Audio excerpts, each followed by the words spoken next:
जय श्री राम दोस्तों, जय जय श्री राधे कृष्ण। तो आज हम लोग श्रीमद् भगवद गीता के दूसरे अध्याय के श्लोक नंबर 47 पर हैं। कर्मण्यवाधिकारस्ते मा फलेषु कदाचन मा कर्म फल हेतुर्भू मा संगेयस्त्व कर्मणि। अर्थात कि हे अर्जुन, तुम्हारे कर्म पर ही तुम्हारा अधिकार है, उसके फल पर नहीं।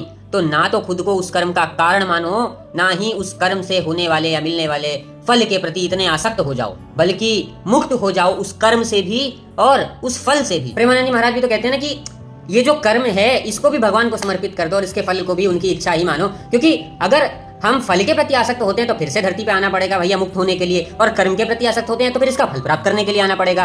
अरे तो क्यों पड़ना इस चक्कर में? हम तो भगवान के अपने कर्म के प्रति जिम्मेदार बनना है, उसको ड्यूटी मान करके करना है, ना कि फल की चिंता में कर्म करते रहना है। ऐसे हम बंधन में बंध जाते हैं, परंतु अगर वो प्राप्त नहीं हुआ तो वो बंधन हमारे लिए इतना रिस्ट्रिक्टिव हो जाता है कि हम अपनी ग्रोथ नहीं देख पाते हैं। फल की इच्छा होना अलग चीज है और उसके प्रति आसक्त होकर कर्म करना बहुत अलग चीज है।